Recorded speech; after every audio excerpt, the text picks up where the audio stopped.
अस्सलाम वालेकुम। मेरा नाम डॉक्टर सोफिया उमैर बाजवा है। आज की इस वीडियो में मैं आपको बताऊंगी कि आप लोग नेचुरली कैसे प्रेग्नेंट हो सकते हैं और नेचुरल प्रेगनेंसी कैसे होती है।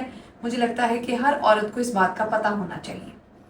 ये मैंने आप लोगों के लिए, आपको सिखाने के लिए, समझाने के लिए डायग्राम बनाई है, जिसमें ये यूट्रस है और यूट्रस के साथ ये दोनों तरफ ट्यूब्स हैं और ट्यूब्स के आगे होती हैं ओवरीज। ओवरीज को उर्दू में अंडेदानियाँ कहा जाता है, ट्यूब्स को ट्यूब्स ही कहा जाता है और यूट्रस को बच्चेदानी कहा जाता है।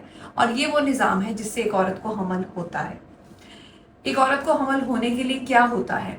सबसे पहले जिन दिनों में माहवारी शुरू होती है उन दिनों में एक औरत का अंडा बनना शुरू होता है और जूं दिन गुजरते हैं, 10वें 11वें 12वें 13वें दिन तक एक औरत की अंडेदानी में अंडे का साइज इतना हो जाता है कि वो मिच्योर फॉलिकल यानी कि मिच्योर एग कहलाता है। और उसके बाद ओव्यूलेशन का प्रोसेस होता है जिसको उर्दू में अंडा रिलीज होने का अमल कहा जाता है। जब अंडा रिलीज होता है तो अंडेदानी के अंदर से अंडा निकल के तो वो ट्यूब में आ जाता है। तो जैसे कि ये हमारी ओवरी है, अगर यहाँ से एक एग निकलेगा तो वो ट्यूब के अंदर आ जाएगा और वो आहिस्ता आहिस्ता ट्यूब के अंदर जो है वो अपना जर्नी जो है यानी कि अपना सफ़र ट्यूब के अंदर शुरू करेगा। जिन दिनों में ओव्यूलेशन होती है उन दिनों में औरत की ओवरी यानी कि अंडेदानी से अंडा रिलीज होकर ट्यूब में आ जाता है। और अगर इन डेज में इंटरकोर्स हो जाए तो हस्बैंड के स्पर्म्स वजाइना के थ्रू एक औरत की यूट्रस के अंदर एंटर हो जाएंगे। ये बात आप लोगों को समझनी पड़ेगी कि प्रेगनेंसी के लिए अंडा तो एक ही चाहिए, लेकिन स्पर्म्स की तादाद मिलियंस में चाहिए होती है, क्योंकि वो मिलियंस ऑफ स्पर्म्स एग तक पहुंचेंगे और वो अंडे की लाइनिंग को कमज़ोर करेंगे और फिर उनमें से एक स्पर्म अंडे के अंदर दाखिल होगा और प्रेगनेंसी का अमल शुरू होगा। इसीलिए जब हम लोग हस्बैंड की रिपोर्ट कराते हैं तो उसमें बताते हैं कि कम से कम सीमन एनालिसिस में 15 मिलियन कॉन्सेंट्रेशन होनी चाहिए, यानी कि हर मिलीलीटर में 15 मिलियन स्पर्म्स होंगे तो फिर ही वो एक नॉर्मल सैंपल होता है। तो मिलियंस ऑफ स्पर्म्स वजाइना के थ्रू ट्रैवल करते हुए यूट्रस के अंदर दाखिल होंगे और यूट्रस के अंदर जो ट्यूब्स की ओपनिंग होती है उसके जरिए वो अंडे की तरफ जाएंगे। जब ये स्पर्म अंडे की तरफ जाएंगे तो ये सारे मिलियंस ऑफ स्पर्म्स इस अंडे के अराउंड घेरा कर लेंगे।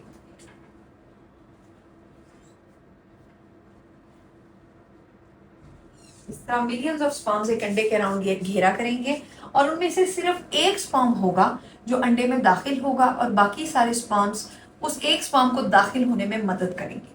तो प्रेगनेंसी का ये अमल ट्यूब के अंदर शुरू होता है और इसलिए ट्यूब्स का हेल्दी होना नेचुरल प्रेगनेंसी के लिए ज़रूरी होता है। अब एक औरत की ओवरी में से एग रिलीज हो गया, ट्यूब में आ गया, हस्बैंड के स्पर्म्स वजाइना के थ्रू स्विम करते हुए ट्यूब के अंदर दाखिल हो गए और अंडा और स्पर्म मिलके प्रेगनेंसी की शुरुआत हो गई।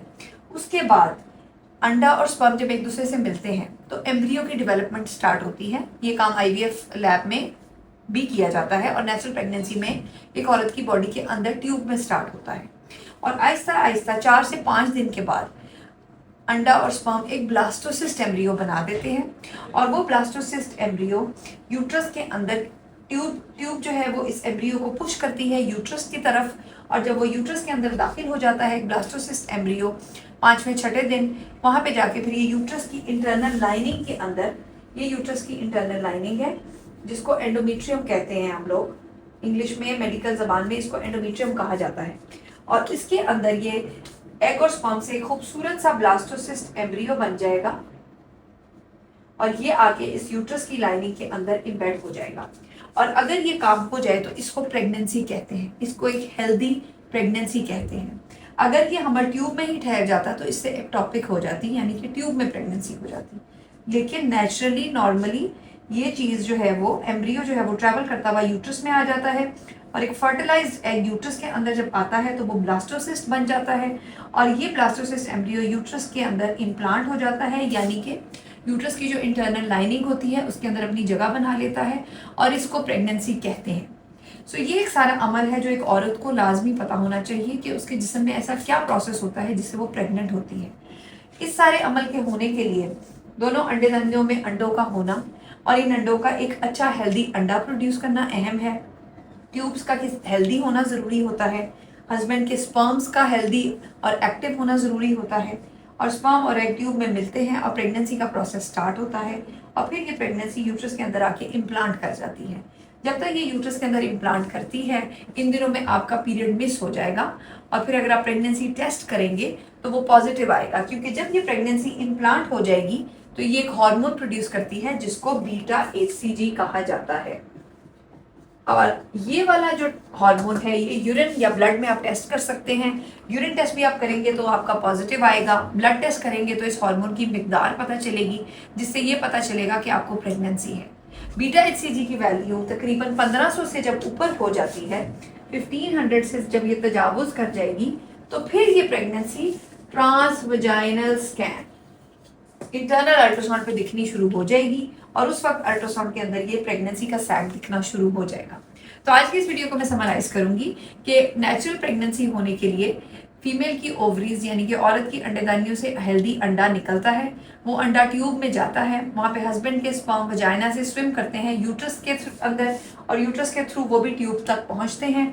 अंडा और स्पर्म ट्यूब में मिलते हैं और उसके बाद फर्टिलाइज्ड एग इसे कहा जाता है। फर्टिलाइज्ड एग यूट्रस के अंदर मूव करता है, 5 से 6 दिन में ये एक ब्लास्टोसिस्ट एम्ब्रियो बन जाता है और उसके बाद ये एम्ब्रियो यूट्रस की लाइनिंग में इम्प्लांट हो जाता है और प्रेगनेंसी का अमल शुरू हो जाता है। अगर आपको मेरी ये वीडियो पसंद आई है तो मेरी वीडियो को लाइक करें और शेयर करें। अगर आप चाहते हैं कि मैं किसी खास टॉपिक पे वीडियो बनाऊं तो कमेंट्स में लिखें। Thank you.